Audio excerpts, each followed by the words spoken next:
शेतकरी बंधूंनो नमस्कार। सह्याद्री वाहिनीवरून थेट प्रसारित होत असलेल्या कृषी दर्शन फोन इन लाईव्ह या मनपूर्वक स्वागत। मंडळी, स्वातंत्र्योत्तर काळात आपल्या देशाची लोकसंख्या ही वेगाने वाढत गेली। अर्थातच या वाढत्या लोकसंख्येची भूक भागवण्याकरता शेतीची उत्पादकता वाढवणे देखील गरजेचं होतं। मंडळी, शेतीची उत्पादकता वाढवण्यासाठीच आपल्या देशात हरित क्रांती झाली आणि त्यानंतर सुरू झाले ते रासायनिक शेतीचे प्रयोग। याच अर्थाने रासायनिक शेतीचे प्रयोग सुरू झाल्यानंतर आपल्या देशातील शेतकऱ्यांनी मोठ्या प्रमाणात शेतातील उत्पादकता वाढवण्यासाठी रासायनिक खते असतील किंवा रासायनिक कीटकनाशके असतील याचा वारेमाप वापर सुरू केला। अर्थातच त्याचे दुष्परिणाम देखील जाणवायला लागले। याच रासायनिक शेतीमधून जे पीक निर्माण होऊ लागलं किंवा जे उत्पादन निर्माण होऊ लागलं त्याचे मानवी आरोग्यावरती दुष्परिणाम जाणवू लागले। अर्थात म्हणूनच त्यानंतर चळवळ उभारली गेली ती सेंद्रिय शेतीची। मंडळी, अनेक माध्यमातून त्यानंतर सेंद्रिय शेतीचा प्रचार आणि प्रसार सुरू झाला। अगदी आपल्या या सह्याद्री वाहिनीच्या कृषी दर्शन कार्यक्रमाच्या अंतर्गत आपण अनेकदा सेंद्रिय शेतीच्या संदर्भात प्रचार आणि प्रसार या अनुषंगाने अनेक विषयांचे आयोजन केलेले आहे। मंडळी, सेंद्रिय शेतीच्या अंतर्गत निर्माण होणारा जो शेतमाल असतो तो 100% शाश्वत पद्धतीचा आणि सेंद्रिय प्रकारचा असतो। हे कशावरून? याचं प्रमाणीकरण नेमकं काय? या संदर्भात देखील अनेक शेतकऱ्यांच्या मनात आणि ग्राहकांच्या मनात देखील संभ्रम निर्माण होत होता। म्हणूनच या सेंद्रिय शेतमालाचं प्रमाणीकरण हे महत्त्वाचं ठरतं। सेंद्रिय शेतमालाचं प्रमाणीकरण म्हणजे काय? या प्रमाणीकरणाचे निकष नेमके काय आहेत आणि या प्रमाणीकरणाचे फायदे नेमके काय आहेत हेच आपल्याला आजच्या कार्यक्रमात जाणून घ्यायचं आहे। आणि त्यासाठी आजच्या कार्यक्रमात आपण विषयाचं आयोजन केलेलं आहे, सेंद्रिय शेती आणि प्रमाणीकरण। मंडळी, सेंद्रिय शेती आणि प्रमाणीकरण या विषयाच्या अनुषंगाने आपल्याला आजच्या कार्यक्रमात सविस्तर असं मार्गदर्शन करण्यासाठी ज्या मान्यवरांना आपण आमंत्रित केलेलं आहे, सुरुवातीला मी त्यांचा परिचय करून देतो।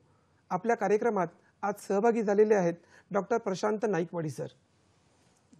प्रशांत जी, आपल्या कार्यक्रमात मनपूर्वक स्वागत। नमस्कार sir. Doctor Prashant Naikwadi sir हे महाराष्ट्र राज्य सेंद्रिय शेती योजना आहे त्याचे सल्लागार म्हणून कार्यरत आहेत। त्याशिवाय आंतरराष्ट्रीय सेंद्रिय शेती चे ते प्रमाणीकरण अधिकारी म्हणून देखील कार्यरत आहेत आणि ते आपल्याला आजच्या कार्यक्रमात सेंद्रिय शेती आणि प्रमाणीकरण या संदर्भात सविस्तर मार्गदर्शन करणार आहेत। मंडळी, या विषयाच्या अनुषंगाने तुमच्या मनात देखील अनेक प्रश्न असतील। आपण आपल्या मनातील प्रश्न थेट प्रशांत सरांना विचारू शकता। त्यासाठी लागतील आमचे दूरध्वनी क्रमांक। आमचे क्रमांक टिपून घ्या। आमचे क्रमांक आहेत 022 2490 8050 आणि 2498 8050। मी नंबर पुन्हा एकदा सांगतो, 022 2490 8050 आणि 2498 8050। मुंबई बाहेरच्या प्रेक्षकांनी फोन लावताना 022 हा STD कोड क्रमांक फिरवायचा आहे आणि आपला प्रश्न विचारताना आपल्या टीव्ही संचाचा आवाज हा हळू ठेवायचा आहे, जेणेकरून आपला प्रश्न आमच्यापर्यंत थेट पोहोचू शकेल। तर प्रशांत सर, तुमचं कार्यक्रमात पुन्हा एकदा स्वागत। नमस्कार। आपला आजचा कार्यक्रम आहे सेंद्रिय शेती आणि प्रमाणीकरण। मुळात सर, सेंद्रिय शेती म्हटलं की बऱ्याच शेतकऱ्यांमध्ये संभ्रम आहे। नैसर्गिक पद्धतीची शेती, रासायनिक पद्धतीची शेती आणि सेंद्रिय शेती असा एक जो संभ्रम आहे, तर सेंद्रिय शेतीची व्याख्या आपण नेमकी कशी करा? सेंद्रिय शेतीचा आपण जर मूळ जर पाहिलं किंवा सेंद्रिय शेती करण्याची पद्धती जर आपण पाहिली तर कुठलंही रासायनिक खतं असतील, कुठलंही रासायनिक पेस्टिसाइड्स किंवा ज्याला आपण कीटकनाशक म्हणतो, कुठलंही रासायनिक बुरशीनाशक, कुठलंही रासायनिक तणनाशक न वापरता नैसर्गिक संसाधनांच्या मदतीने केलेली शेती म्हणजे सेंद्रिय शेती आपल्याला असं म्हणता येईल। याच्यामध्ये जे आपण बियाणं वापरतोय ते सुद्धा आपले परंपरागत किंवा सेंद्रिय असावेत असा निकष आहे।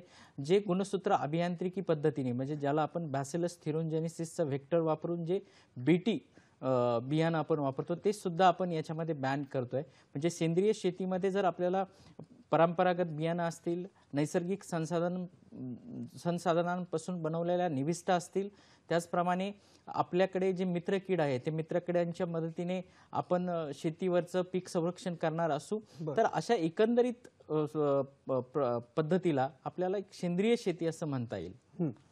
बरं, पण मला असं सांगा की आत्ताच आपण उल्लेख केलात जो काही नैसर्गिक पद्धतीचा साधन सामग्री आहे म्हणजे बियाणं असेल किंवा निविष्ठा असतील, कृषी निविष्ठा, त्याचा वापर करून जी केलेली शेती आहे ती म्हणजे सेंद्रिय शेती. पण या सेंद्रिय शेतीचं प्रमाणीकरण म्हणजे नेमकं काय मग? सेंद्रिय शेतीचं प्रमाणीकरण म्हणजे आपण आता प्रत्येक शेतकरी हा शेती करतच असतो, परंतु आपण जी शेती करतोय किंवा जी आपण सेंद्रिय शेती करतोय याची विश्वासार्हता टिकवण्यासाठी आपण ज्या गोष्टीची म्हणजे जी अगदी चेन ऑफ कस्टडी ज्याला आपण बियाणं लावण्यापासून तर तो जो माल येतो शेतकऱ्याचा, तो माल अगदी ग्राहकाच्या ताटामध्ये जाईपर्यंत तो माल अगदी विश्वासाने हा सेंद्रिय आहे, याच्यामध्ये कुठल्याही प्रकारे रासायनिक जे कीटकनाशक आहे याचे अवशेष नाही आहे, याच्यामध्ये कुठलेही जड धातू नाही आहेत किंवा याच्यामध्ये कुठलंही पॅथॉलॉजिकल जे इन्फेक्शन आहे ते नाही आहे. असं ज्यावेळेस आपण ज्या पद्धतीने शेतकऱ्यापर्यंत किंवा शेतकऱ्याकडून जो ग्राहक आहे त्यापर्यंत ते अन्न आणतो त्याला आपल्याला सेंद्रिय शेतीचं प्रमाणीकरण असं म्हणता येईल.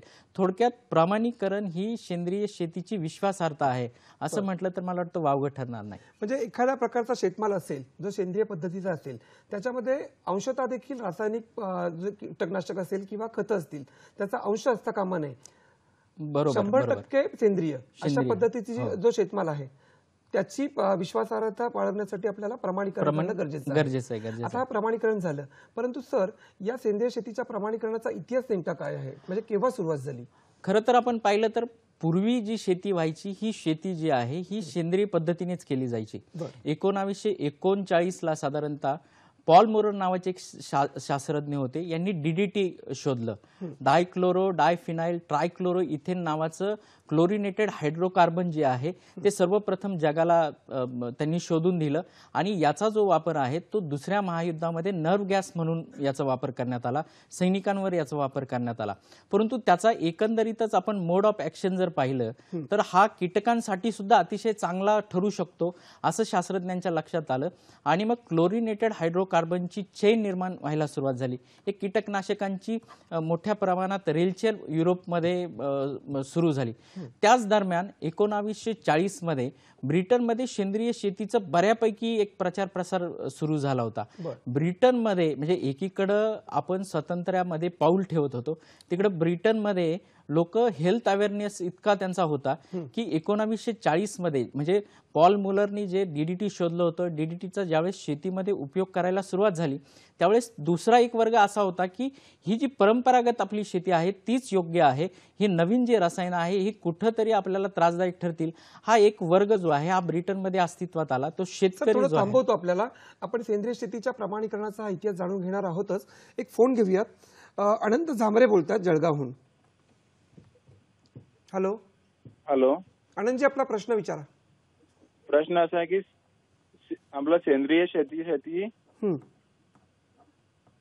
सलग विचारा. म्हटलं सेंद्रिय शेतीसाठी रॉ मटेरियल काय काय लागतं? बर, धन्यवाद, आपला प्रश्न कळला. सेंद्रिय शेती करण्यासाठी रॉ मटेरियल कोणत्या प्रकारचं आता वापरायचं? सेंद्रिय शेतीमध्ये मी जी व्याख्या सांगितली तीच आपल्याला सांगता येईल की सेंद्रिय शेती जर आपल्याला करायची असेल तर नैसर्गिक संसाधनांपासून जसं सूक्ष्मजीव असतील किंवा पाचोळ्यापासून बनलेले मटेरियल असेल किंवा जे आपल्या गाईचं गोमूत्र आहे, शेण आहेत, त्याचप्रमाणे सूक्ष्मजीवांपासून तयार झालेलं अत्याधुनिक तंत्रज्ञानानं जे नैसर्गिक संसाधनं आहेत याच्यापासून बनलेलं कुठलेही पदार्थ जे आहेत ते आपल्याला सेंद्रिय शेतीमध्ये वापरता येतील. फक्त याचा एक गोष्ट आपण लक्षात घेणं गरजेचं आहे की अत्याधुनिक तंत्रज्ञानाचाही वापर आपण सेंद्रिय शेतीमध्ये करायला हवा आणि प्रमाणीकरणाची त्याला मुभा दिलेली आहे.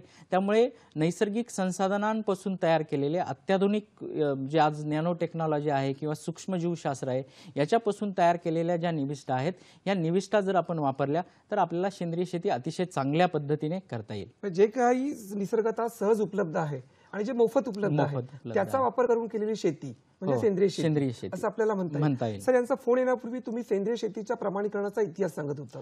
हा, तर मग ब्रिटनमध्ये काही हा जो शेतकरी वर्ग आहे ह्या शेतकरी वर्गाने माल शोधायचा प्रयत्न म्हणजे मार्केटमध्ये त्यांचा माल विकण्याचा प्रयत्न केला, परंतु तिथं त्यांना अडचण अशी आली की बाकीचे जे शेतकरी आहेत जे रसायन घालून शेतमाल पिकवत होते ते सुद्धा त्यांचा माल, आमचा माल हा सेंद्रिय आहे असं म्हणून विकायचे. म्हणून मग यांनी स्वतःचं एक वेगळं मंडळ ब्रिटनमध्ये 1940च्या दरम्यान स्थापन केलं आणि मग एक स्वतंत्र पद्धतीने त्याचं सदस्य शेतकरी व्हायचे आणि त्यांना एक स्वतंत्र मार्केट थेट सेंद्रिय शेतीचं मिळायला लागलं.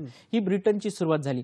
पण आपण जर त्याच्या पुढे पाहिलं 1905 ते 1928 मध्ये जर पाहिलं, सर अल्बर्ट हावर्ड नावाचे एक शास्त्रज्ञ होते जे भारत देशामध्ये ब्रिटिशकालीन कृषी सल्लागार होते. त्यांनी पुसा आणि बंगालमध्ये अतिशय चांगलं काम केलं आणि इथली जी परंपरागत शेती आहे म्हणजे भारतीय खंडामध्ये होणारी परंपरागत शेती ही युरोपमध्ये जो रसायन वापरून केली जाणारी शेती आहे त्याच्यापेक्षा कशी सरस आहे याच्यावर त्यांनी अभ्यास केला. अँड ॲग्रिकल्चर टेस्टामेंट नावाचं एक त्यांचं पुस्तक आहे. त्या पुस्तकामध्ये त्यांनी दाखले दिले. पुढे 1947ला त्यांनी सेंद्रिय शेतीचं स्वतंत्र एक पुस्तक लिहिलं ज्याच्यामध्ये म्हणजे ज्या पुस्तकाचं नाव होतं the soil and health a study of organic farming नावाचं हे पुस्तक आहे. सेंद्रिय शेतीचं हे पहिलं पुस्तक या शास्त्रज्ञांनी लिहिलं आणि त्याच्यामुळे त्यांना सेंद्रिय शेतीचं उद्गाता असं म्हटलेलं आहे. म्हणजे सुरुवातीला सेंद्रिय शेतीची जी व्याख्या आहे ती लॉर्ड माउंटबॅट नावाचे जे शास्त्रज्ञ आहे त्यांनी आणली. परंतु सेंद्रिय शेतीवर सखोल पुस्तक लिहिण्याचं काम सर अल्बर्ट हावर्ड यांनी केलं. त्याच्यानंतर साधारणतः म्हणजे अल्बर्ट हावर्ड नंतर जर आपण पाहिलं तर साधारणतः 1959 मध्ये फ्रान्समध्ये एक मोठा जो वर्ग आहे तो वर्ग शेतीकडे वळाला आणि त्यांनी एक शेतकरी म्हणजे सेंद्रिय शेती मंडळाची स्थापना केली. 1959 नंतर जर आपण पाहिलं तर 1962 हा खरा सेंद्रिय शेतीच्या इतिहासातला माइलस्टोन आपल्याला म्हणावं लागेल. रचेल लुईस कार्सन नावाच्या ज्या निसर्गशास्त्रज्ञ आहे यांनी सायलेंट स्प्रिंग नावाचं एक पुस्तक आणलं. जे पुस्तक जे डीडीटीचा शोध लागला होता आणि डीडीटीचा शोध जो आहे तो ज्या प्रमाणात शेतीमध्ये युरोपमध्ये करण्यास सुरुवात झाली तर त्याच्यावर त्यांनी अतिशय चांगलं भाकीत असं केलं होतं की 2000 म्हणजे 20व्या दशकामध्ये डीडीटीचे किती दूरगामी परिणाम हे एकंदरीत मानवी आरोग्य, पर्यावरण आणि शाश्वत शेतीवर होणार आहे याच्यावर त्यांनी मोठा ऊहापोह त्या पुस्तकात केला होता आणि हे पुस्तक मोठ्या प्रमाणात विकलं गेलं. या पुस्तकाने एक दबावगट तयार केला. 1972ला तिथलं जे फेडरल गव्हर्नमेंट आहे ह्या फेडरल गव्हर्नमेंटने ह्या पुस्तकातून जे लोकांनी जे पुस्तक वाचलं होतं त्यातून जो दबावगट तयार झाला होता त्या दबावगटाला समोर जाताना 1972ला डीडीटीवर संपूर्ण बंदी घालून एक पर्यावरण चळवळीला मोठ्या प्रमाणात सुरुवात झाली असं आपल्याला त्याच्यामध्ये म्हणता येईल. त्याच्यानंतर साधारण जर आपण पाहिलं तर 1962 नंतर 1970 मध्ये know your farmer know your food नावाची एक संकल्पना फ्रान्समध्ये आली. म्हणजे जर तुम्हाला तुमचं फूड घ्यायचं असेल तर तुम्ही तुमचा ज्या शेतकऱ्याकडून तुम्ही फूड घेताय त्या शेतकऱ्याला तुम्ही भेटा. तो शेतकरी त्याच्या शेतामध्ये कुठल्या निविष्ठा टाकतोय हे तुम्ही पहा. म्हणजे मग तुमचं अन्न किती सकस आहे हे तुम्हाला कळेल. असं 1970ला फ्रान्समध्ये ही संकल्पना सुरू झाली. सर पुन्हा तुम्हाला थोडं थांबवतो, आपण हा इतिहास जाणून घेऊयात. एक फोन घेऊयात. तुकाराम बोहरे आहेत, गोंदियाहून बोलतात ते आपल्याशी. हॅलो. हा नमस्कार. बोला. तुकारामजी आपला प्रश्न विचारा. हा प्रश्न असा आहे की गांडूळ खत जो आहे हे खत सेंद्रिय शेतीमध्ये मोडतात का? हो धन्यवाद, आपला प्रश्न कळला. गांडूळ खत जे आहे आणि दुसरा एक प्रश्न आहे की सेंद्रिय शेतीमध्ये जो खोडकिडा आणि गादमाशी यांच्यासाठी कोणती दवा आहे आपली की सेंद्रिय मध्ये? धन्यवाद, आपले दोन्ही प्रश्न कळले. याची उत्तर आता प्रशांत सर आपल्याला देतीलच. हा आता गांडूळ खताच्या बाबतीत बोलायचं झालं तर 100% गांडूळ खत हे सेंद्रिय शेतीची अतिशय चांगली अशी निविष्ठा आहे. अगदी गांडूळ खत म्हणजे देशी जातीचे असू द्यात विदेशी जातीचे असू द्यात, गांडूळ खतामुळे अतिशय मोठ्या प्रमाणात शेतीची उपजाऊ क्षमता जी आहे ती नक्की वाढते. त्यामुळे गांडूळ खत हे अतिशय चांगलं आणि पूरक असा पर्याय सेंद्रिय शेतीच्या रासायनिक म्हणजे सेंद्रिय शेती जर तुम्ही करत असाल आणि तुम्हाला जर रासायनिक निविष्ठा तुमच्या शेतामध्ये वापरायच्या नसतील तर एक अतिशय चांगला पर्याय आहे.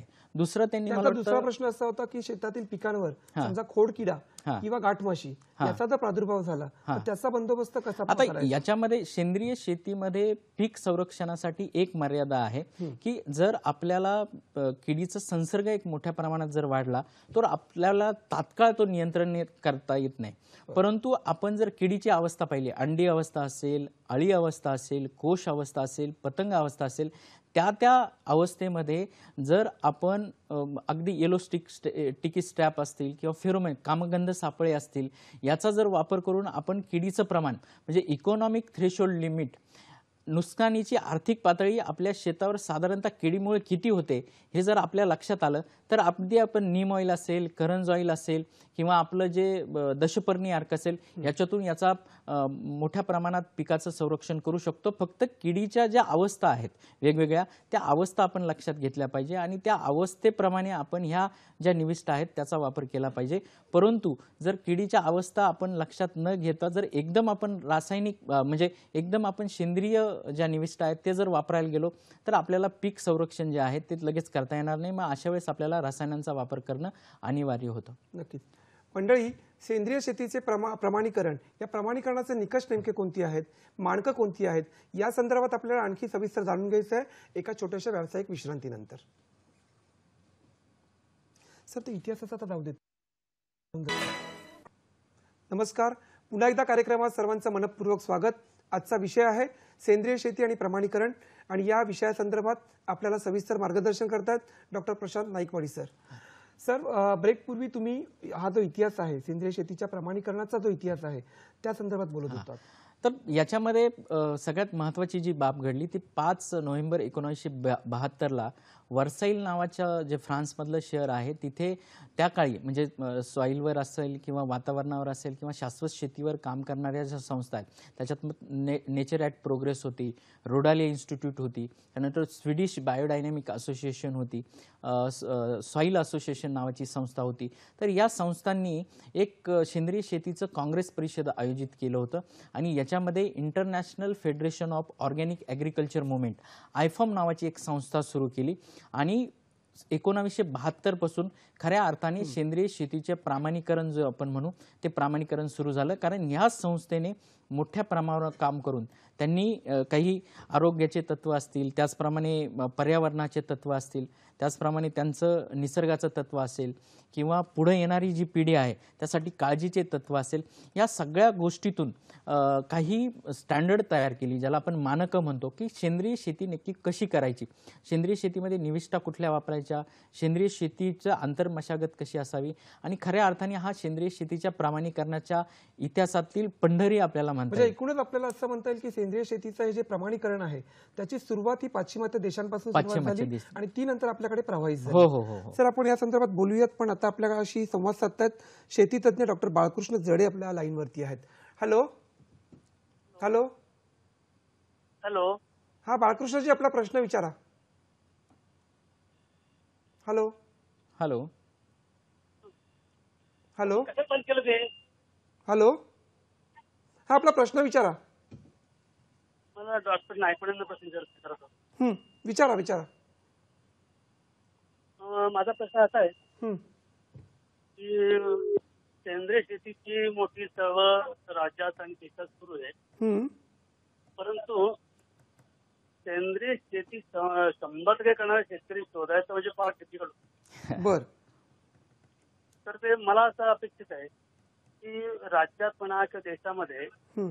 पिकनिहाय हम्म. 100% सेंद्रिय शेती करणाऱ्या शेतकऱ्यांच्या यादी प्रोव्हाइड करू शकणार. हम्म.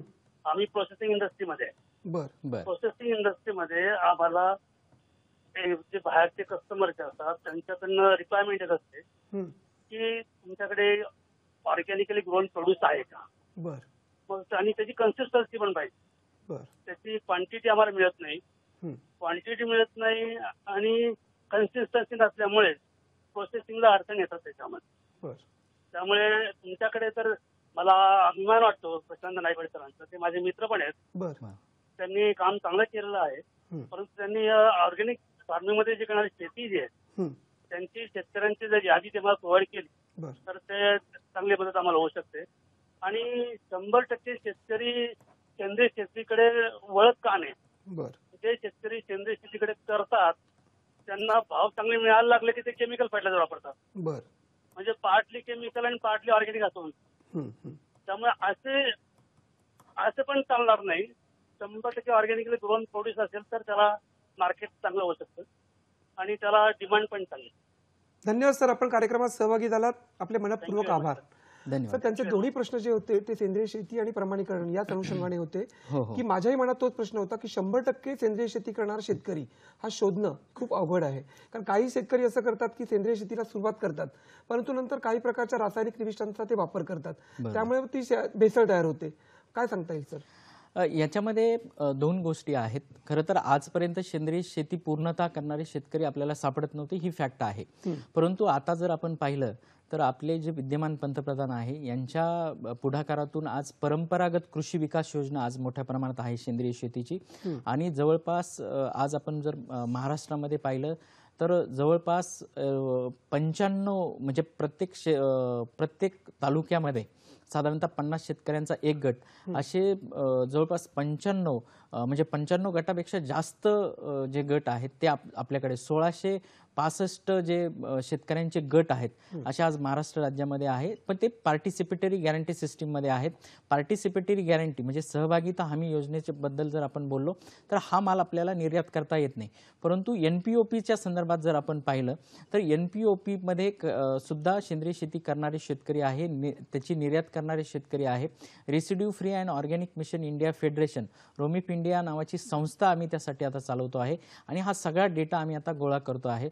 जडे सरांनी मला जर आमचा पर्सनल ज्यावेळेस कॉन्टॅक्ट होईल त्यावेळेस मी नक्कीच त्यांना या संदर्भात मदत करेन. आणि मी या निमित्ताने या व्यासपीठावरून जे सेंद्रिय शेती करणारे शेतकरी आहेत त्यांना असं विनंती करतो किंवा त्यांना आव्हान करतो की कृपया आपण पुढे यावं. आणि आता सेंद्रिय शेतीचं जर प्रमाणीकरण पाहिलं तर ते अतिशय पारदर्शक आहे. त्याच्यामध्ये आता इथून पुढे कुठल्याही प्रकारे आपल्याला त्याच्यामध्ये माल प्रॅक्टिसेस करता येणार नाही, कारण जैविक भारत नावाचा कायदा आता आलेला आहे. जर मी सेंद्रिय शेतीच्या नावाने अशा चुकीच्या पद्धती जर विकत असेल मार्केटमध्ये तर माझ्यावर इंडियन पिनल कोड प्रमाणे शिक्षेची तरतूद आता या कायद्याद्वारे झालेली आहे. दोन्ही सभागृहांमध्ये हा कायदा पारित झालेला आहे. त्याच्यामुळे आता इथून पुढे हा प्रश्न फसवणुकीचा येणार नाही. आणि सेंद्रिय शेतीचं प्रमाणीकरण म्हणजे आज जर आपण पाहिलं तर सेंद्रिय शेतीच्या प्रमाणीकरणाकडे वळणारा जो शेतकरी आहे तो सुद्धा आज प्रमाण मोठ्या प्रमाणात वाढलेला आहे. फक्त कालावधी याच्यामध्ये मोठ्या प्रमाणात लागतो. आणि दुसरं शेतकऱ्यांच्या जर आपण अडचणी पाहिल्या तर आपल्याकडे मोठ्या प्रमाणातलं जे क्षेत्र आहे शेतीचं क्षेत्र 70% शेती क्षेत्र आहे आणि हे सगळं क्षेत्र जे आहे हे आपण सेंद्रिय करू शकत नाही.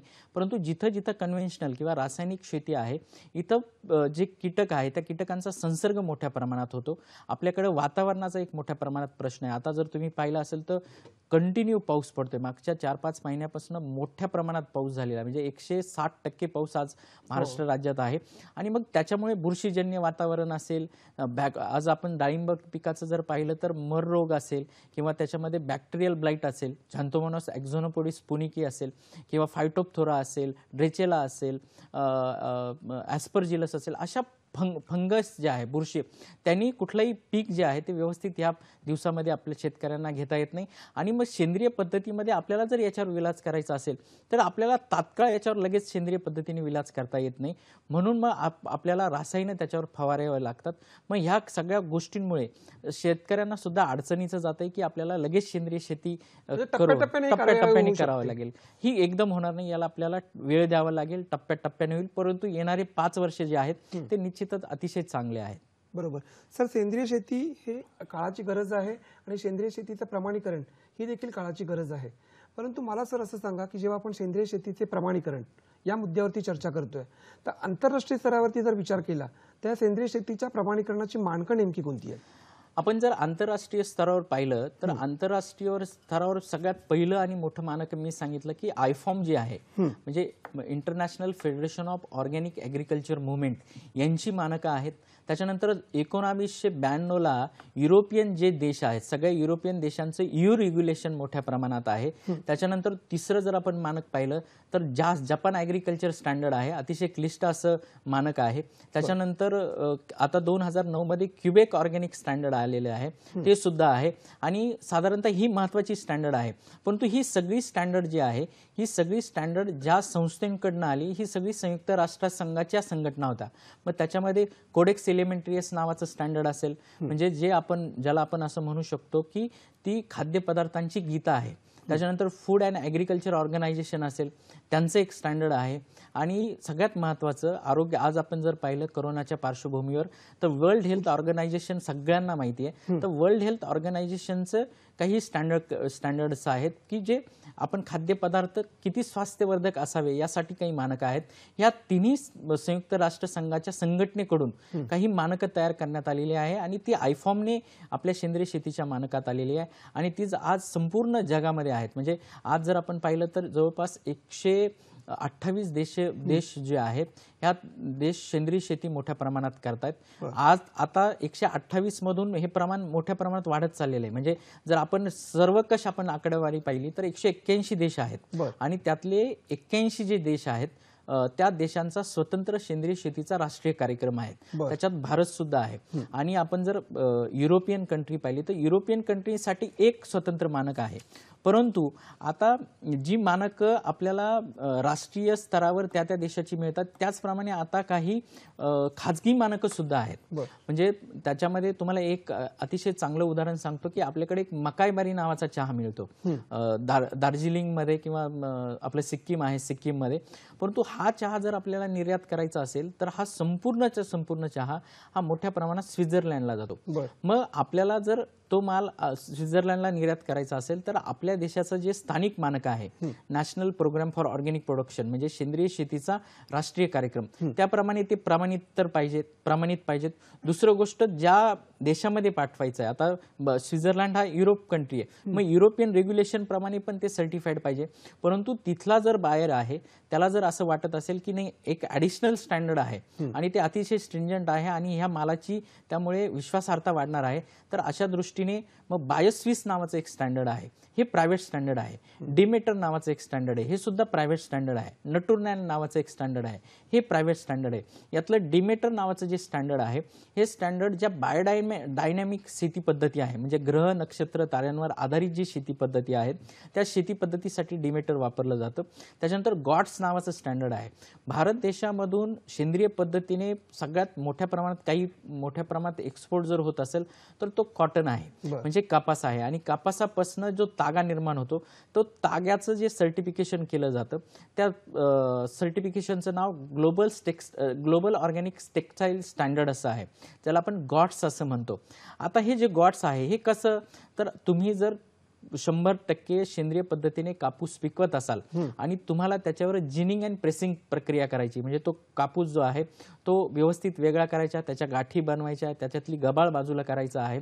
तर हे करण्यासाठी हे गॉड स्टँडर्ड लागतं आणि हे गॉड स्टँडर्ड सुद्धा प्रायव्हेट स्टँडर्ड आहे पण अतिशय महत्त्वाचं आहे. कारण भारत देशामधून जेवढा कापूस विदेशात जातो तो सगळा ह्या गॉड स्टँडर्डच्या अंतर्गत जातो. मध्य प्रदेश जर आपण पाहिलं तर मध्य प्रदेशचा सगळ्यात जास्त युरिया हा सेंद्रिय प्रमाणीकरणाच्या अंतर्गत आहे आणि सगळ्यात मोठं पीक जर कुठलं असेल तर कापूस आहे आणि त्या कापूसवर गॉड स्टँडर्डचं सुद्धा सर्टिफिकेशन. थोडक्यात आपल्याला सर असं म्हणता येईल की कुठल्याही प्रकारचा शेतमाल जो सेंद्रिय पद्धतीचा असेल आणि तो प्रमाणित करायचा असेल तर राष्ट्रीय पद्धतीची आणि आंतरराष्ट्रीय स्वरूपाची जी मानकं आहेत त्या निकषांचं पालन करणं हे शेतकऱ्यांना गरजेचं आहे, त्याचा अवलंब करावा. बरोबर. सर आपण एक फोन घेऊयात. बुधाजी खोडके बोलतात यवतमाळहून. हॅलो हॅलो हॅलो नमस्कार सर. नमस्कार, आपला प्रश्न विचारा दुधाजी. नमस्कार. हा, सेंद्रिय खत कसं बनवायचं आणि सेंद्रिय खत कसं बनवायचं आणि प्रमाणिकरण कसं करायचं आणि बाजारात विकायला गेले त्याचे रेट कमी मिळतात. बर, धन्यवाद, आपले प्रश्न कळले आणि बाजारात मिळतात. धन्यवाद, आपला प्रश्न कळला. त्यांचा पहिला प्रश्न असा आहे की सेंद्रिय पद्धतीची जी खतं आहेत त्याचं निर्मिती कशी करायची, हा पहिला प्रश्न होता. आता आपण खत निर्मिती जर झाली शेतावर जर आपण पाहायला गेले तर आपल्याला एक तर गांडूळ खत करता येईल. दुसरी गोष्ट आपल्याला वेगवेगळ्या पद्धतीचे कंपोस्ट खतं आहेत म्हणजे आपलं जे नॅडप पद्धतीचं जे कंपोस्ट आहे ते आपल्याला करता येईल, हिरवळीचं खत किंवा हिरवळीचं खत आपल्याला करता येईल. त्याचप्रमाणे आपल्याला कोंबडी खत आहे ते सुद्धा अतिशय पौष्टिक असं खत आहे. कोंबडी खत आपल्याला बनवता येईल. लेंडी खत आपल्याकडे आहे. त्याच त्याचप्रमाणे आपण जीवामृत, बीजामृत, वेगवेगळ्या प्रकारच्या ज्या स्लरी बनवतो त्या स्लरी आहेत, असे वेगवेगळे खतं जे आहेत ते आपल्याला करता येतील. दुसरा जो त्यांचा प्रश्न होता की मी सेंद्रिय प्रमाणीकरण कसं करायचं, तर आपल्याकडे आता 2 पद्धतीचे प्रमाणीकरण आहेत. एक पद्धत जी आहे ती national programme for organic production, जे NPOP स्टँडर्ड आहे, देशाचा सेंद्रिय शेतीचा राष्ट्रीय कार्यक्रम, तर तो ॲपेडाच्या अंतर्गत चालतो आणि ॲपेडा हे मिनिस्ट्री ऑफ कॉमर्सच्या अंडर आहे. तर या कार्यक्रमाच्या अंतर्गत आज 29 प्रमाणीकरण संस्था आहेत, हे तुम्हाला प्रमाणीकरण करून देतात. आणि दुसरा जर कार्यक्रम आपण पाहिला, स्थानिक बाजारपेठेमध्ये आपल्याला सेंद्रिय माल जर आपला विकायचा असेल तर आता परंपरागत कृषी विकास योजनेच्या अंतर्गत आता जी सहभागिता हमी योजना आहे, participatory guarantee system of India ज्याला आपण म्हणतो, त्या प्रमाणीकरण जर तुम्हाला करायचं असेल तर आपल्या जवळच्या प्रादेशिक परिषद किंवा आपल्या जवळचा जो कृषी विभाग आहे त्याच्यामध्ये जे आत्मा विभाग आहे, आत्मा विभागाला जर तुम्ही भेट दिली तर तुम्हाला ते PGSचं सर्टिफिकेशन करता येईल. PGSचं सर्टिफिकेशन पूर्वी गटामध्ये करता यायचं, आता जानेवारी 21 पासून हे इंडिव्हिज्युअल शेतकऱ्याला सुद्धा करता येणार आहे. परंतु हे प्रमाणीकरण करताना भविष्यात आपल्याला त्याच्याबरोबर शेतकरी जोडता आले पाहिजे, हे सुद्धा एक निकष आहे. त्याच्यामुळे हे दोन्ही प्रमाणीकरण जे आहे या प्रमाणीकरण तुम्हाला करता येईल. तिसरा तुम्ही जो प्रश्न विचारला की आपल्याला माल म्हणजे आपला जो सेंद्रिय माल आहे माल पिकवला जातो त्याला कमी भाव मिळतो. नाही, जर आपल्याकडे प्रमाणीकरण असेल तर आपल्याला नक्कीच चांगला भाव मिळेल. प्रमाणीकरण न करता जर तुम्ही सेंद्रिय म्हटलं तर त्याच्यावर विश्वास ठेवणार नाही लोक, कारण प्रमाणीकरण ही विश्वासार्हता आहे. विश्वासार्हता महत्त्वाची आहे. त्याच्यामुळे तुम्ही तुमच्या महाराष्ट्र राज्यामधल्या आपल्या ज्या प्रमाणीकरण संस्था आहेत, नोका नावाची प्रमाणीकरण संस्था आहे, ग्रीन सर्ट नावाची प्रमाणीकरण संस्था आहे, कंट्रोल युनियन नावाची प्रमाणीकरण संस्था आहे, याच्याकडून प्रमाणीकरण करून घेऊन तुम्ही माल विकू शकता. मंडळी, सेंद्रिय शेती आणि प्रमाणीकरण या विषयाच्या अनुषंगाने डॉक्टर प्रशांत नाईकवाडी सरांकडनं आपल्याला आणखी जाणून घ्यायचं आहे एका छोट्याशा व्यावसायिक विश्रांतीनंतर.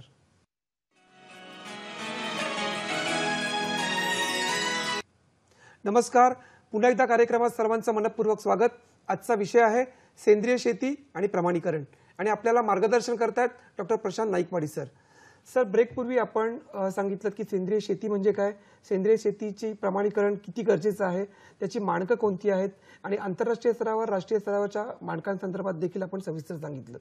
मला असं सांगा, आपल्या देशामध्ये या सेंद्रिय शेतीच्या प्रमाणीकरणाला नेमकी कधी सुरुवात झाली? म्हणजे आपल्याला असं म्हणता येईल की 2 ऑक्टोबर 2001 साली, स्क्रीनवरती पण आपण बघू, 2 ऑक्टोबर 2001 साली खऱ्या अर्थाने आपल्या देशाचा सेंद्रिय शेतीचा राष्ट्रीय कार्यक्रम आला. आता हा जो सेंद्रिय शेतीचा राष्ट्रीय कार्यक्रम आहे याला वेगवेगळ्या पार्श्वभूमी होत्या, परंतु तत्कालीन पंतप्रधानांनी इनिशिएटिव्ह घेऊन हा मिनिस्ट्री ऑफ कॉमर्सच्या अंडर जे ॲपेडा आहे, agriculture and process food export development authority, यांच्या अंतर्गत हा कार्यक्रम सुरू केला. आपण जर ह्या कार्यक्रमाचं एकंदरीत कार्यप्रणाली पाहिली तर याच्यामध्ये मिनिस्ट्री ऑफ ॲग्रिकल्चर सुद्धा आता समाविष्ट आहे. मिनिस्ट्री ऑफ ॲग्रिकल्चर आणि मिनिस्ट्री ऑफ कॉमर्स यांच्या आपण जर पाहिलं तर ह्या संयुक्तपणे हे agriculture and process food export development authority जे ॲपेडा ह्या कार्यक्रमाची सचिव संस्था आहे आणि ॲपेडाने सेंद्रिय शेतीचा कार्यक्रम स्वतंत्रपणे पाहता यावा यासाठी नॅशनल ॲक्रेडिटेशन बोर्डची स्थापना केलेली आहे, ज्याला आपल्याला राष्ट्रीय मान्यता मंडळ म्हणता येईल. आज राष्ट्रीय मान्यता मंडळ जे आहे त्यांनी 29 प्रमाणीकरण संस्थांना राष्ट्रीय स्तरावर मान्यता दिलेली आहे की जे NPOPचं प्रमाणीकरण व्यवस्थित करू शकतील. म्हणजे या सगळ्या संस्था देशांतर्गत आहेत. याच्यामध्ये काही संस्था ह्या देशातल्या आहेत आणि काही म्हणजे ज्याला आपण म्हणतो की बाहेरच्या देशातल्या सुद्धा संस्था आपल्या देशामध्ये कार्यरत आहेत. याच्यामध्ये प्रामुख्याने जर आपण पाहिलं तर काही राज्य शासनाच्या सुद्धा संस्था आहेत आणि त्याचबरोबर नॅशनल ॲक्रेडिटेशन बोर्डने काही प्रयोगशाळांना मान्यता दिलेली आहे. आता प्रयोगशाळांना का, तर ज्यावेळेस हा निरीक्षक शेतावर जातो तो मातीचं पाण्याचं ज्यावेळेस ॲनालिसिस करतो किंवा जे नमुने गोळा करतो तर ह्या नमुन्यामध्ये आता माती किंवा पाण्यामध्ये शेतामध्ये त्या शेतकऱ्याने कुठल्या कुठल्या बाबी टाकलेल्या आहेत, म्हणजे जर त्या निरीक्षकाला काही डाऊट आला तर मग तो ह्या माती आणि पाण्याचे माती असेल, पाणी असेल किंवा पिकाचे जे नमुने आहेत ते नमुने घेऊन ह्या लॅबमध्ये पाठवले जातात आणि 3 प्रकारचं पृथक्करण आपल्याला करता येतं. याच्यामध्ये एक हेवी मेटल ॲनालिसिस होतं ज्याला आपण जड धातू असं म्हणतो, दुसरं केमिकल पेस्टिसाइड ॲनालिसिस आपल्याला याच्यात करता येतं, म्हणजे केमिकल पेस्टिसाइड रेसिड्यू त्याच्यामध्ये काही नाही आहे ना, हे आपल्याला पाहावं लागतं. आणि तिसरं पॅथोजेनिक ॲनालिसिस. आता या पॅथोजेनिक ॲनालिसिसमध्ये सिगेला आहे किंवा वेगवेगळ्या प्रकारचे जे बॅक्टेरिया आहे पॅथोजेनिक, कोलाय नावाचा बॅक्टेरिया आहे, तर हे बॅक्टेरिया नाही ना, हे पाहिलं जातं. त्यानंतर जे रासायन आहे, आता ॲपेडाची जर आपण लिस्ट पाहिली तर 217 केमिकल पेस्टिसाइडचं आपल्याला विश्लेषण करता येतं. हे 217 प्रकारचे जे रासायनिक कीटकनाशक आहे त्याचा अंश आपल्या पिकामध्ये नको. आणि हेवी मेटल जे आपण शेतामध्ये वेगवेगळ्या प्रकारच्या ज्या निविष्ठा घालतो याच्यामध्ये म्हणजे कार्सिनोजेनिक जे आपण हेवी मेटल्स म्हणतो त्याच्यामध्ये मग मर्क्युरी आहे, पारा आहे, त्यानंतर आर्सेनिक आहे, कॅडमियम आहे, निकेल आहे. तर असे काही प्रकार नाही आहे ना, तर यासाठी ह्या प्रयोगाच्या म्हणजे विश्लेषणासाठी प्रयोगशाळा आहेत. आणि मग याच्यामध्ये नॅशनल ॲक्रेडिटेशन बोर्ड जे आहे या प्रमाणीकरण संस्थांना आणि ह्या प्रयोगशाळांना मान्यता देत असतं, त्याचं दरवर्षी ऑडिट करत असतं. आणि मग ज्या आपल्या संस्था आहेत, प्रमाणीकरण करणाऱ्या संस्था आहेत, या प्रमाणीकरण संस्थांच्या अखत्यारत्यामध्ये सामान्यातला सामान्य शेतकरी येतो ज्याला प्रमाणीकरण करायचं आहे. त्यानंतर प्रक्रियाकार येतात. सपोज जर सेंद्रिय पद्धतीने आंबे पिकवले असेल आणि त्या आंब्याचा सेंद्रिय पद्धतीचा जर ज्यूस आपल्याला निर्यात करायचा असेल किंवा मार्केटमध्ये आणायचा असेल तर ती प्रक्रिया. त्यानंतर काही आडतदार आहेत ज्याला आपण व्यापारी म्हणतो, की सेंद्रिय पद्धतीचा माल ते घेतात, स्टोअर करतात आणि तो सेंद्रिय पद्धतीने विकतात. तर ही एकाग्रता कुठेही भंग नाही होऊ यासाठी प्रमाणीकरण व्यवस्था आहे. आणि ह्या प्रमाणीकरण व्यवस्थेमध्ये ह्या 3 गोष्टी प्रमाणीकरण संस्थेमध्ये येतात. आता याच्यामध्ये वेगवेगळ्या बाबी आहेत त्या आपण पुढे पाहणारच आहोत. परंतु अशा प्रकारे आपल्याकडे आज भारताचा सेंद्रिय शेतीचा राष्ट्रीय कार्यक्रम चालू आहे. आणि आज जवळपास आपण ह्या कार्यक्रमाच्या अंतर्गत 41 देशांना मोठ्या प्रमाणात निर्यात आपण सेंद्रिय माल करत आहोत. नक्कीच सर, आपण एक फोन घेऊयात. किसन पवार बोलतात सोलापूरहून. हॅलो. हॅलो. हा किसनजी, आपला प्रश्न विचारा. मी शेणापासून पाणी आणि शेण वेगळं केलेलं आहे. बर. मला शेणातलं जी एनपीके आणि निघालेल्या पाण्यातलं एनपीके ही बाजूबाजूला म्हणजे कुठं मिळेल तपासून. आणि दुसरा प्रश्न, शेणात मी ती बुसकट आहे ती पेरल्यानंतर त्यातलं येणाऱ्या बिया, जनावरांना खाल्लेल्या ती बिया आहेत, त्या बिया बाजूला कशा निघतील? बर, धन्यवाद. आपले दोन्ही प्रश्न कळले. त्याने शेण आणि पाण्याचं वेगवेगळं विलगीकरण केलेलं आहे त्याचं, आणि त्यांना त्याचं पृथक्करण करून एनपीजी त्यातला शोधायचं आहे, तर ते कुठे करून मिळेल हा पहिला प्रश्न आहे.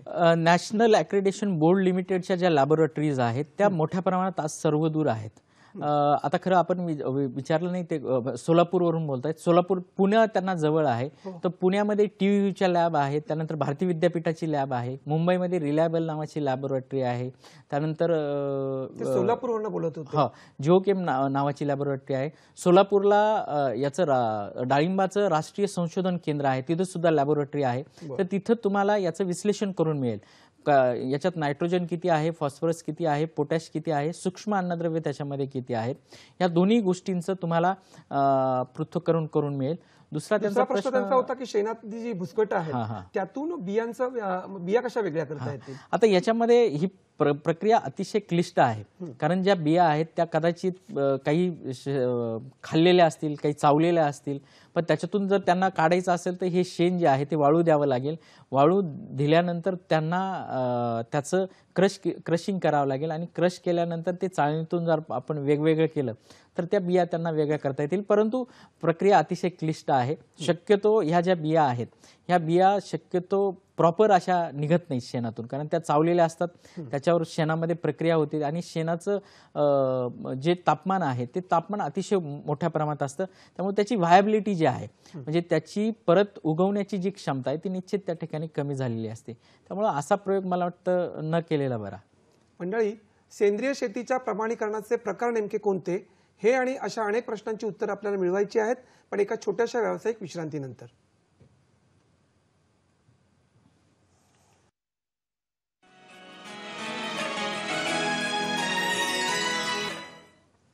नमस्कार, पुन्हा एकदा कार्यक्रमात सर्वांचं मनपूर्वक स्वागत. आजचा विषय आहे सेंद्रिय शेती आणि प्रमाणीकरण, आणि या विषयासंदर्भात आपण जाणून घेतो आहोत डॉक्टर प्रशांत नाईकवाडी यांच्याकडनं. सर, आपण फोन घेऊयात. एक गजानन खांडेवराड बोलतात जालन्याहून. हॅलो. हॅलो. हा, बोला. गजाननजी, आपला प्रश्न विचारा. हॅलो सर, नमस्कार. हं. हॅलो हा आपला प्रश्न विचारा सर. सर, आम्हाला सेंद्रिय शेतीबद्दल वैयक्तिक प्रमाणीकरण करायचं होतं. हॅलो. हा बोला बोला सलग विचारा. हा, तर सेंद्रिय शेतीबद्दल वैयक्तिक प्रमाणीकरण करायचं होतं. बरं, कळलं, आपला प्रश्न कळला. वैयक्तिक स्वरूपात त्यांना सेंद्रिय शेतीचं प्रमाणीकरण करायचं होतं, तर काय सांगाल त्यांना? आपल्याला पूर्वी जे होतं की वैयक्तिक जर आपल्याला प्रमाणीकरण शेतकऱ्याचं करायचं असेल तर आपल्याला national programme for organic production म्हणजे सेंद्रिय शेतीचा जो राष्ट्रीय कार्यक्रम आहे त्याच्या अंतर्गत ते करता येत होतं. 29 प्रमाणीकरण संस्था आहेत, त्याच्यापैकी कुणाकडूनही ते प्रमाणीकरण करून घेऊ शकतात.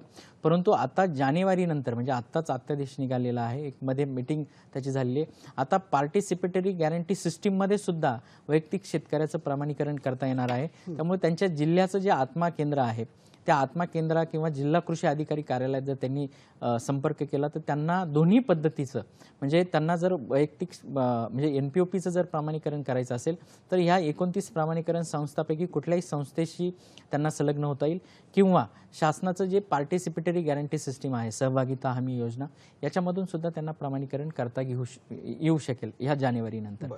सर, मगाशी तुम्ही सेंद्रिय शेतीबद्दलची जी मानकं आहेत राष्ट्रीय आणि आंतरराष्ट्रीय स्तरावरती कशा प्रकारची मानकं आहेत, त्याचे निकष काय आहेत याबद्दल सविस्तर सांगितलेलं आहे. परंतु सेंद्रिय शेतीचं प्रमाणीकरण करताना या प्रमाणीकरणाचे प्रकार नेमके किती आणि कोणते आहेत? आता याच्यामध्ये साधारणतः एक 6 प्रकार याच्यामध्ये आहेत. एक तर पहिला जो प्रकार आहे प्रमाणीकरणाच्या बाबीमधला तो पीक उत्पादन आहे. मग त्याच्यामध्ये एका शेतकऱ्याचं प्रमाणीकरण करता येतं किंवा आपल्याला गटाने प्रमाणीकरण करता येतं. आता गटाने जर आपल्याला प्रमाणीकरण करायचं असेल तर किमान 25 शेतकरी जास्तीत जास्त 500 शेतकरी हे सेंद्रिय शेतीच्या राष्ट्रीय कार्यक्रमाप्रमाणे करता येतात. जर पार्टिसिपेटरी गॅरंटी सिस्टीम असेल तर आता एका शेतकऱ्याचं प्रमाणीकरण त्याच्यामध्ये करता येणार आहे आणि किमान 5 शेतकरी जास्तीत जास्त 20 शेतकरी अशा पद्धतीचं सुद्धा प्रमाणीकरण आपल्याला PGS मध्ये करता येतं. त्याच्यानंतर दुसरं महत्त्वाचा जो प्रकार आहे तो सेंद्रिय प्रक्रिया. म्हणजे जर आपण आंबा सेंद्रिय पद्धतीने पिकवत असू आणि आपल्याला त्याचा सेंद्रिय पद्धतीचा रस मिळवायचा आहे तर जी प्रक्रिया आहे जी युनिट आहे त्याचं आपल्याला प्रमाणीकरण करता येतं.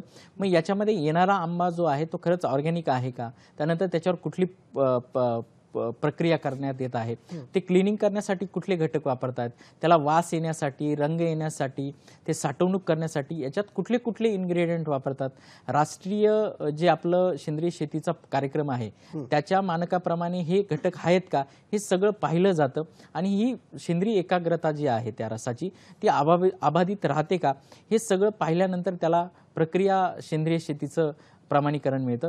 तिसरं व्यापारी प्रमाणीकरण आहे की सेंद्रिय शेतीचा माल घेऊन तो सेंद्रिय पद्धतीने त्याची एकाग्रता कुठेही लॉस न होऊ देता किंवा कुठेही जाऊ न देता जर तो सेंद्रिय पद्धतीने तो विकला किंवा निर्यात केला तर ते व्यापारी पद्धतीचं सेंद्रिय प्रमाणपत्र आपल्याला मिळतं.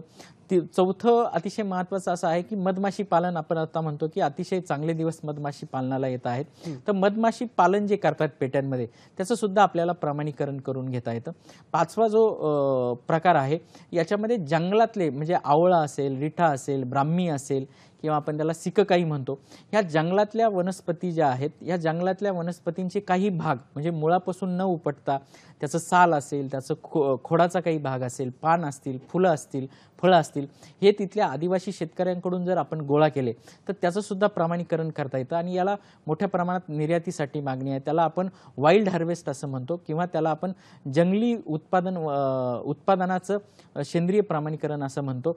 याच्यामध्ये झूम कल्टिवेशन नावाचा एक प्रकार आहे. आता झूम म्हणजे काय तर आदिवासी जे शेतकरी आहेत ते एका म्हणजे पहिल्या वर्षी एका ठिकाणी जंगल व्यवस्थित साफ करतात, तिथं शेती करतात. दुसऱ्या वर्षी ते अजून दुसरीकडे जंगल साफ करतात, तिथं ते शेती करतात. तर हे झूम कल्टिवेशन जे आहे ते सुद्धा याच्यामध्ये येतं आणि याचंही प्रमाणीकरण आपल्याला करून घेता येतं.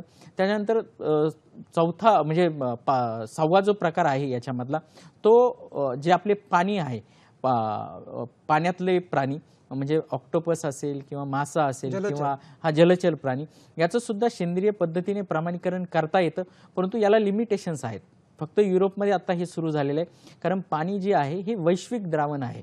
पाण्यामध्ये जे प्रदूषक आहेत ते प्रदूषक किती मोठ्या प्रमाणात मिसळलेले आहेत हे डिटेक्ट करणं फार अवघड आहे, म्हणून अजून आपल्याकडे ते होत नाहीये. आणि सगळ्यात शेवटचं आणि अतिशय महत्त्वाचं जे आहे की सेंद्रिय शेती जर आपल्याला करायची असेल तर त्याच्या निविष्ठा आपल्याला सेंद्रिय हव्यात. मग ते तुमचे जैविक खतं असतील, जैविक कीटकनाशक असतील किंवा बियाणं असेल, तर ह्या सगळ्यांचे निर्माण करणाऱ्या ज्या फॅक्टरी आहेत किंवा त्याला आपण इनपुट अटेस्टेशन असं म्हणतो, निविष्ठांसाठी जे सेंद्रिय प्रमाणीकरण आहे ते सुद्धा आपल्याला करता येतं. असे 6-7 प्रकारामध्ये आपल्याला प्रमाणीकरण करता येतं.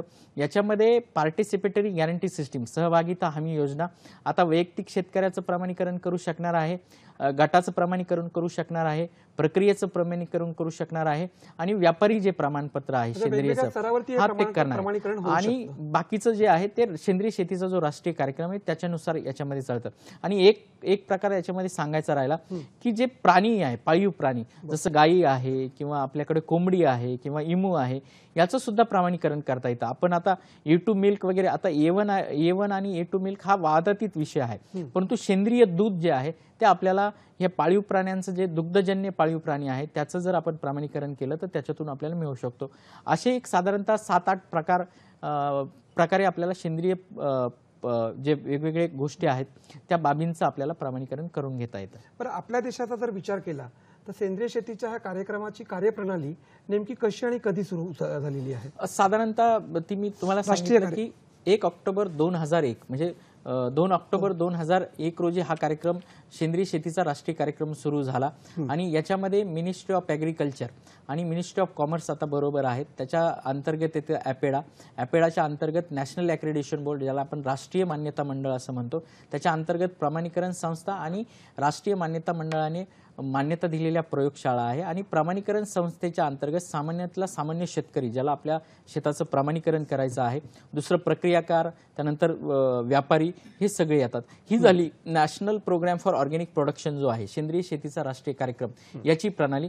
आपण जर पार्टिसिपेटरी गॅरंटी सिस्टीम, सहभागिता हमी प्रमाणीकरण योजना, याची जर कार्यप्रणाली पाहिली तर ministry of agriculture and farmers welfare जे डिपार्टमेंट आहे, म्हणजे शेतकरी कल्याणकारी आणि कृषी मंत्रालय जे आहे त्यांच्या अखत्यारीत NCOP नावाची एक संस्था आहे. तर राष्ट्रीय सेंद्रिय शेती केंद्र असं त्याला आपण म्हणतो. तर ही NCOP ह्या पार्टिसिपेटरी गॅरंटी सिस्टीमची सचिव संस्था आहे. त्याच्या ज्या विभागीय संस्था आहेत, 9 विभागीय संस्था आहेत, ह्या त्याच्या विभागीय संस्था विभागीय परिषद म्हणून या प्रमाणीकरणात काम करतात. ह्या विभागीय परिषदा जे शेतकऱ्यांचं प्रमाणीकरण होणार आहे त्या प्रमाणीकरणाच्या प्रक्रियेसाठी मदत करण्यासाठी एक प्रादेशिक स्तरावर काही NGO असतील, फार्मर प्रोड्युसर कंपनी असतील किंवा सेल्फ हेल्प ग्रुप ज्याला आपण म्हणतो, बचत गट शेतकऱ्यांचे, तर यांना प्रादेशिक परिषदा म्हणून मान्यता देणार आहे. आणि अशा प्रकारे ह्या दोन्ही PGS आणि national programme for organic production याची कार्यप्रणाली आज भारत देशामध्ये उपलब्ध आहे. सर, आपल्याकडे वेळ फार कमी आहे. अगदी शेवटी, अगदी थोडक्यात मला असं सांगा की आपल्या संपूर्ण महाराष्ट्र राज्याचा विचार केला आणि संपूर्ण देशाचा विचार केला तर सेंद्रिय शेतीचं हे जे प्रमाणीकरण आहे, सद्यस्थिती नेमकी काय आहे? आज जर आपण पाहिलं तर एकूण भारताचा जर आपण विचार केला, भारत देशाचा, तर 3.67 दशलक्ष हेक्टरवर आज, म्हणजे मार्च 1920 ची आकडेवारी जर आपण पाहिली तर 3.67 दशलक्ष हेक्टरवर आज प्रमाणित सेंद्रिय शेती महाराष्ट्र म्हणजे भारत देशामध्ये केली जाते. सुमारे आज आपण भारत देशामध्ये जर पाहिलं तर 2.229 दशलक्ष क्षेत्रावर पीक लागवड केलेली आहे आणि 1.37 दशलक्ष हेक्टरवर आज आपला जंगली एरिया आहे. आज जर आपण 1920 ची आकडेवारी जर पाहिली, एकूण सेंद्रिय जे उत्पादन आहे 2.75 दशलक्ष मेट्रिक टन इतकं उत्पादन आज आपल्या भारत देशामध्ये आलेलं आहे. आणि आपण जर निर्यात पाहिलं तर ती 6,389 दशलक्ष मेट्रिक 6,389 लाख मेट्रिक टन इतका माल जो आहे तो आपण निर्यात केलेला आहे. आणि या सगळ्या मालाची जर आपण इंडियन करन्सी जर पाहिली तर साधारणतः 4,686 करोड रुपये इतकी करन्सी आपल्याला मिळते. आज जर आपण पाहिलं तर आज मध्य प्रदेश हे सेंद्रिय शेतीमध्ये शेतकऱ्यांच्या बाबतीत अव्वल नंबरला आहे, त्यानंतर राजस्थान आहे, तिसरा नंबर महाराष्ट्राचा लागतो, चौथा नंबर गुजरातचा आहे. सेंद्रिय शेतीच्या प्रमाणीकरणाच्या संदर्भात आपला देश हा प्रगती पथावरती आहे. नक्की हे आपल्याला असं सांगता येईल. मंडळी, प्रत्येक गुरुवारी आपला कृषी दर्शन फोन इन लाईव्ह कार्यक्रम असतो. पुढल्या गुरुवारी म्हणजे 8 ऑक्टोबर रोजी आपल्या कार्यक्रमाचा विषय असणार आहे चारा पीक निवड व लागवड तंत्रज्ञान. या विषयाच्या अनुषंगाने आपल्याकडे सहभागी होणार आहेत डॉक्टर हनुमंत आगे. हे आहेत विषय विशेषज्ञ, पशुवैद्यकशास्त्र, कृषी विज्ञान केंद्र खरपुडी, तालुका जिल्हा जालना इथून. आपल्या मनात काही प्रश्न असतील आपण जरूर विचारा. आमच्या कार्यक्रमाच्या संदर्भातील आपले काही अभिप्राय असतील, आपली मतं असतील, आमच्यापर्यंत जरूर पोहोचवा. त्यासाठी आमचा पत्ता निर्माता कृषी दर्शन, दूरदर्शन केंद्र, पांडुरंग भुतकर मार्ग, वरळी, मुंबई 400030. आपण ईमेलच्या माध्यमातून देखील आमच्यापर्यंत पत्र पाठवू शकता. कृषीदर्शन@gmail.com, कृषीवार्ता ddkmumbai@gmail.com हे आमच्या ईमेल ID आहेत. आपला हा कार्यक्रम जर आपल्याला पुन्हा पाहायचा असेल तर आपण फेसबुकच्या माध्यमातून हा कार्यक्रम पाहू शकता, यूट्यूबच्या माध्यमातून पाहू शकता आणि www.ddsahyadri.in हे आपलं संकेतस्थळ आहे. या संकेतस्थळावर जाऊन आपण या कार्यक्रमाच्या पुनःप्रसारणाचा आनंद घेऊ शकता. प्रशांतजी, आपण कार्यक्रमात आज सहभागी झालात आणि सेंद्रिय शेती आणि प्रमाणीकरण या विषयाच्या अनुषंगाने आपल्या सर्व शेतकरी बांधवांना सविस्तर आणि सखोल असं मार्गदर्शन केलं. त्याबद्दल कृषी दर्शन परिवारातर्फे मी आपले मनपूर्वक आभार मानतो. धन्यवाद. धन्यवाद.